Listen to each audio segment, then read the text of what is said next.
Sveiki visi, sveiki sugrįžę pas mane į laidą. Šiandien mano svečias yra Gražina. Internatams gerai žinoma kaip Mūza. Mūza, ką darai? Rašai blogą, YouTube'ą, Instagraminį. Ką dar darai? Kažką praleidai? Facebookinį. Darai makiažus ir apskritai. Gražina yra, pavadinkim, grožio guru visose platformose. Taip? Savęs taip nepavadinčiau, bet kad jau aš pavadinu, tai nekabai leidžiu. Gerai, tai pirmiausia, visiems, kas nežino, nors aš abejoju, ar čia yra tokių, kurie nežino, papasakok apie savo YouTube karjeros pradžią. Tu laukiaisi tada, žinau?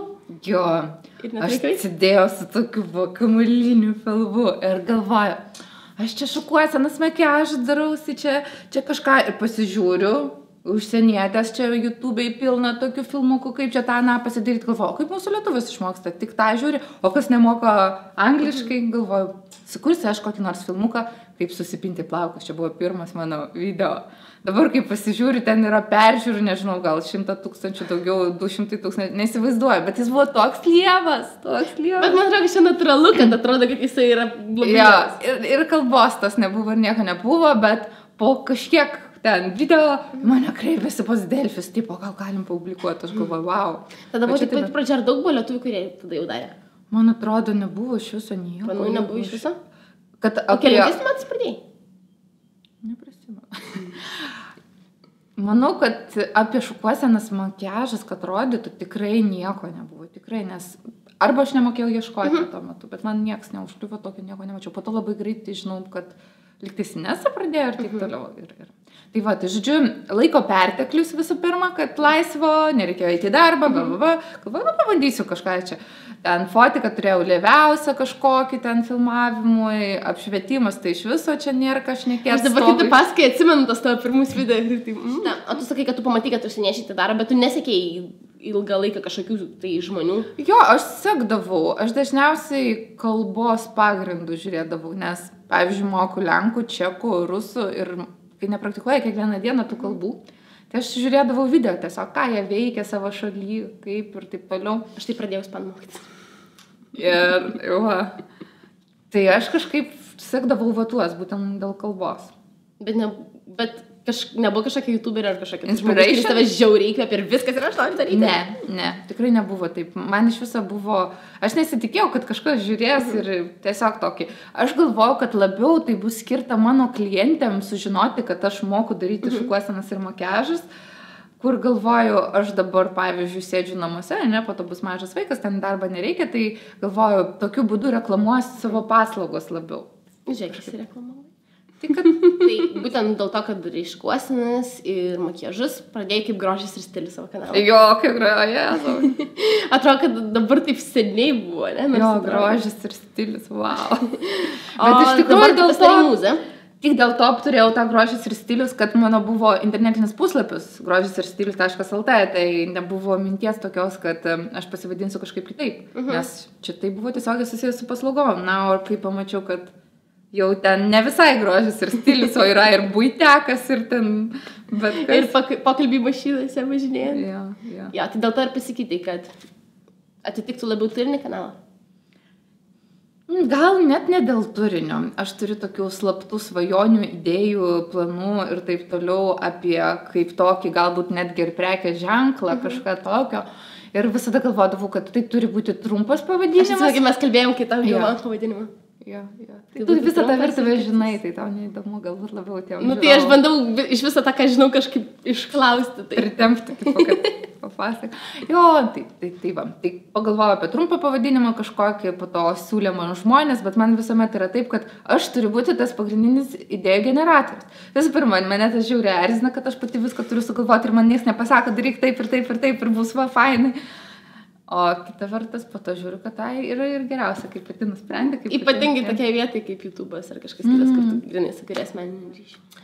Tu tikriausiai, nežinau, ar pritarsi vėlgi, esi viena tų, kurias arba labai myli, arba nežinau, arba nesupranta, arba nemėgsta, bet man atrodo, kad tavęs tai visiškai nejaudina. Ir tu niekada nebandai visiems įtikti ir niekada nebandysi. Čia yra nesąmonė. Aš, pavyzdžiui, pasižiūrėjusi pirmą kartą į tokią, kaip aš, pagalvočiau, ką čia ta blondinė, ta besmegenė, iš viso čia bando maivytis, kam čia to reikia, čia iš viso neturi ką veikti gyvenime. Bet kai žmonės pažįsta mane giliau, pamato, koks aš esu žmogus ir tada jos tai sudomina, kad kaip jinai sugeba dar kažką dirbti, dar kažką daryti, čia kažkur slypi kažkur tiesa anapus, čia gal turtingas vyras, arba ten dar kas nors, ar ten. O iš tikrųjų nevelnė nieko. Ir viską, ką aš gyvenime iš viso, aš nemanau, kad aš daug turiu, aš nieko neturiu, bet viską, ką turiu, kad ir mažai, visuomet pasidarydavau pati. Ir sugalvodavau pati, kaip ir sakiau, ir ta žiauriai užnesi, bet tuo pačiu kartais labai gali pakelt nosį, pagalvoti. Mine, palaukit, aš gyvenu savo gyvenimą ir aš darau tai pati. Bet kalbant apie visas tas apkalbas ir tas kritikas ir panašius dalykus, visų pirma, kad tavęs tai nejaudina, visų antra, kad tu dažnai jas netgi pati paskatini. Jo, aš taip darau. Pamėtai kabliuką, kad žmonės tai įsitraukia. Man, pavyzdžiui, neįdomu pačiai žiūrėti kitas youtuberės, kurios, jokios intrigos, viską taip pasako. Aš visuomet galvoju, kad turi būti intriga. Tai jaudina žiūrovą, tai jį pritraukia žiūrėti dar ir panašiai. Ir man pačiai tai būtų įdomu. Dėl to man žmonės labai nepatinka tokie, kurie visiškai jokios intrigos. Nežinau, paprastumai irgi grožis, bet čia ne apie mane. Taip. Jo, o apkalbos, tai čia jų visuomet yra. Pas mane tas visą gyvenimą mane lydi, iš tikrųjų universitete buvau ten fifūne ir visi visada sakydavo, o šitą tai jau, o buvau pirmūnė, geriausia studentė grupiai, su aukščiausia stipkė. Ir taip, kad vieną pirštą galėčiau pamasikuoti ir pasakyti, kad, sorry žmonės. O kaip tu manai, kad žmonės, kurie arba nori pradėti YouTube, arba jau yra pradėję, bet jie bijo labai kritikos ir panašių dalykų, ar būtų tavo patarimas visų pirma, kaip jiems į tai reaguoti, o visų antra, koks apskritai tavo patarimas norint pradėti YouTube? Patarimai 2. Arba tu persilauži, arba tu eini. Ta prasme, kitaip negali būti, nes jeigu tu nepersilauži ir nepradėsi į tai spjauti, tai patarimas pagrindinis. Tie žmonės, kurie sėdi už kameros, jie tavęs nepažįsta. Ar tau rūpi, ką pasakys priėjusi babutė, kuri tavęs nepažįsta, vaikeli, tavo nešvarus batai. Nešvarus nusivaliai ir naėjai.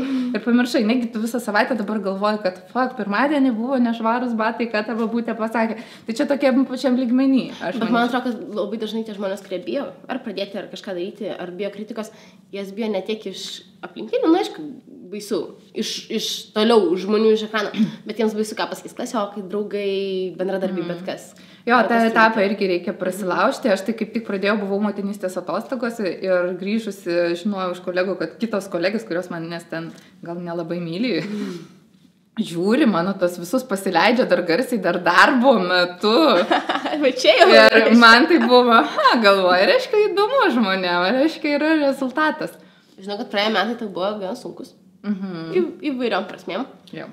Bet tavo pozityvumas ir bent jau tas žiūrovams parodomas pozityvumas ir elgesys ir panašiai visiškai nepasikeitė.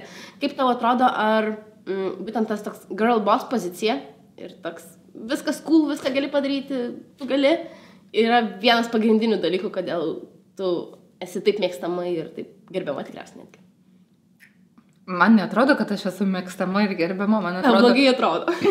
Man atrodo, kad kaip tik tiesiog esu žiūrima, nes esu gal šiek tiek skandalinga, kitokia, bet tuo pačiu optimistiška. Jo, man iš principo yra tokia mano pozicija, kad pesimizmo ir tų blogų nuotaikų čia visur aplinkui pilna, tik iškišk nosį bilenkur ten, kur tik nori, gali ar negali.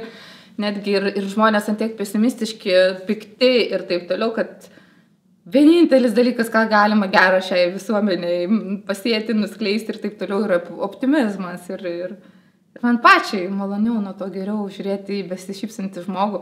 Aš net, save pagirsiu dabar, bet prisipažinsiu, kad aš, pavyzdžiui, pasižiūriu savo senus video, kur aš šypsausi visą laiką, kalbu ten, tai aš pasižiūriu pati save įvedantį, aš sėdžiu su čyzu ir šypsausi.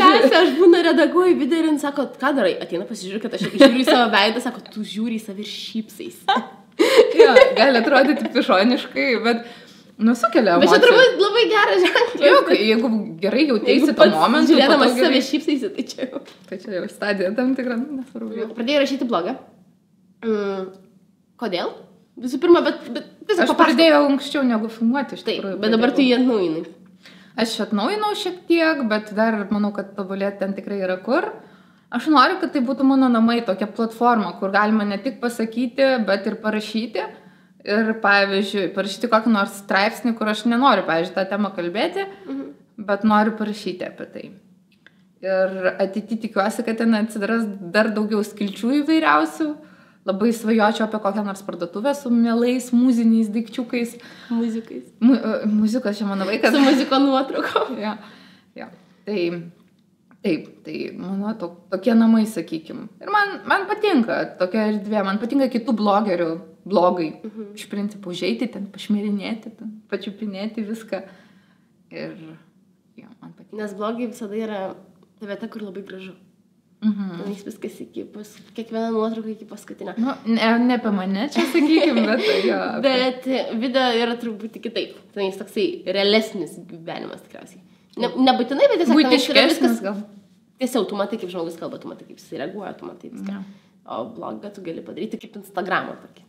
Taip, tobulą tokį. Ir pastebėjau, kad daug labai blogerių, kurias mačiau realiam gyvenime, kad jos YouTube'ui, pavyzdžiui, netiktų tikrai ir kai jos pradeda kalbėti, geriau jos nekalbėtų ir nejudėtų.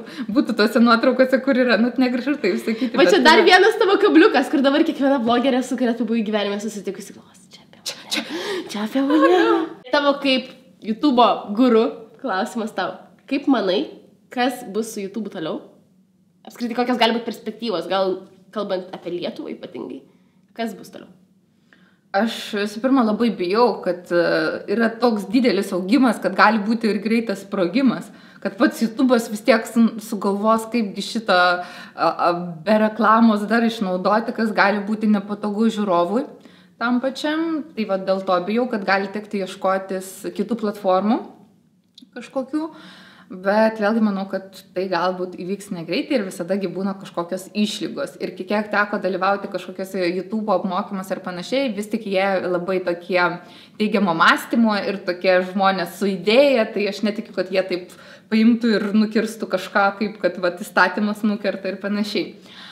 Bet šiaip apie ateitį matau, kad tai visų pirma labai labai auga ir aš matau, kiek naujų žmonių prie to prisideda. Aš nespėjau. Jo, aš irgi nespėjau tų naujokų sekti visų, bet vėlgi pastebiu, kad toks būna nusistatymas, pasižiūri, kad nors nuoja, čia lieva, po to pripranti prie to žmogaus ir atrodo, tai čia jau savas, maždaug ir tada žiūri ir panašiai.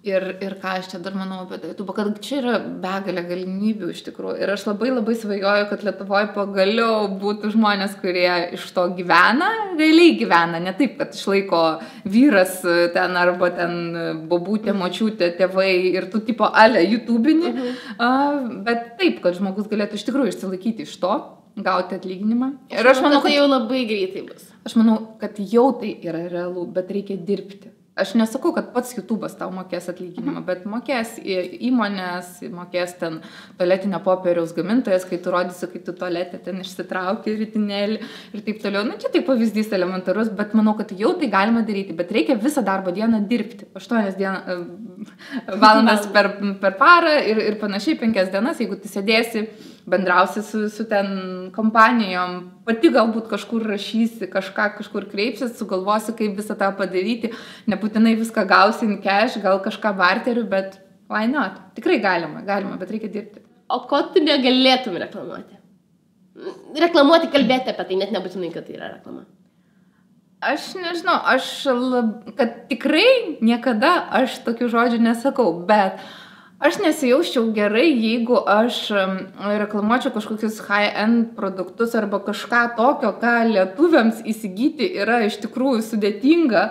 Ir visuomet galvoju, kad reikia orientuotis į rinką, į daugumą, kas žiūri, nes realiai mane žiūri, aš manau, kad tiek turtingi žmonės, tiek ir tie paprasti, bet tiek turtingas, tiek paprastas gali įsigyti paprastą daiktą, ne? Jeigu rodysi ten kažkokį Diorą ir taip toliau, tai nesu aš, nes aš esu toks žmogus, kuris uždirba pinigus pats ir pats supranti, kad pusę atlyginimo neišleisi. Aš galiu tai padaryti ir tai net nebus pusė atlyginimo mano, nėra toks jau prastas mano tas atlyginimas, negalvokit, bet esmė tame, kad vis tiek aš esu iš tų žmonių, kurie turi protingai planuotis finansus, taip kad aš nesakyčiau, panelis būtinai be Dioro, jūs esat niekas.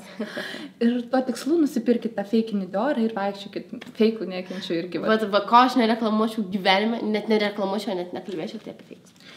Taip, feikai, bet esu susidūrus su feikais, pavyzdžiui, ten tokie makiažo šepetėliai, čia tos mergaitiškos temos, kad dažnai tie feikai būna labai labai geri. Taip, kad... Aš apie kokybę net nekalbu. Aš manau, kad ir iš tų pačių kinų nusipirkus kažkokius produktus, jie gali būti geri ir viskas cool, bet tada, kai jie neapsimeta, kad yra kiti. Ja. Kad tai tiesiog, tegu būna kinų brendo. Ja. Šepetėlį. Ko aš iš tikrųjų šitos dalies nekenčiu, tai to, kad ne to, kad tie žmonės turi tą daiktą, o tai, kad jie vaizduoja, kad tai yra, tas padirbinys yra tikras, jie apsirengia nuo galvos iki kojų Armaniais, ten Burberry ir dar kažkom, ir vaizduoja jo, ir važiuoja truliku tuo pačiu, ir vaizduoja, kad tai yra tikra ir taip toliau. Tai tą butaforinį gyvenimą kažkokį kam kurti. Na, jeigu žmogui nuo to psichologiškai geriau, tai why not, bet tai nebūčiau aš. Tai nesu aš, man gėda būtų vaikščioti su feikiniu Dioru ir sakyti, kad tai yra Dioras ir taip, bet to aš negalėčiau galbūt daryti. Tai nesu aš. Pabaigai? Jau viskas? Taip. O ne. Gal noriu apie dar kažką pasikalbėti? Net nesivaizduoju, ką aš noriu pasakyti. Aš tavęs paklausinėsiu kelių dalykėlių. Bet čia bus žaibo turnyras, turi labai greitai reaguoti. Čia bus tik keli klausimai. Blondinė ir greita reakcija, čia susiję dalykai. Okay. Facebookas ar Instagramas? Instagramas, nes pozityvas. Mes su Makalim taip pat išnekėjom, kad Facebook'e tu gali gauti labai daug žinių, kurių tu nenori tuo metu žinoti. Pastoviai. Aš išjungiu visus savo draugus, aš užblokavus esu praktiškai. O Instagramas yra tobulas gyvenimas, kur teisingi, tu pozityvas, tau gražu, tau ten kažkas skanį valgo, kažkas keliauja. Būtent dėl to. Bet ne pirmas žmogus, kuris taip sako, vien per laidų istoriją. Vlogas ar makiažo pamoka? Čia aš apie video. Blogas? Vlogas. Vlogas ar makiažo pamoka? Vlogas? Skaityti blogus ar žiūrėti vlogus? Žiūrėti vlogus. O tai šitą Gražina, tu mano mama? Taip. Juoda, raudona? Raudona. Viskas. Wow. Buvo baisu? Ne, tai aišku, kad ne. Ačiū labai Gražinai, kad atėjo pas mane į laidą. Ačiū, kad neišvarėt už plepumo. Buvo labai smagu. Taip pat dėkojam Nepsičių žiniams už tai, kad įsirengėm tokią gražią studiją. Man esi specialistas reklamos. Arba patogu Gražinai. Buvo labai minkšta, malonu, kaip aksominis vakaras. Ne, iš tikrųjų labai, labai smagiai sėdėsim. Ačiū labai, kad žiūrėjot. Nepamirškite pasiekti Gražinas visose jos. Jo, nepamirškite. Facebookas, Instagram.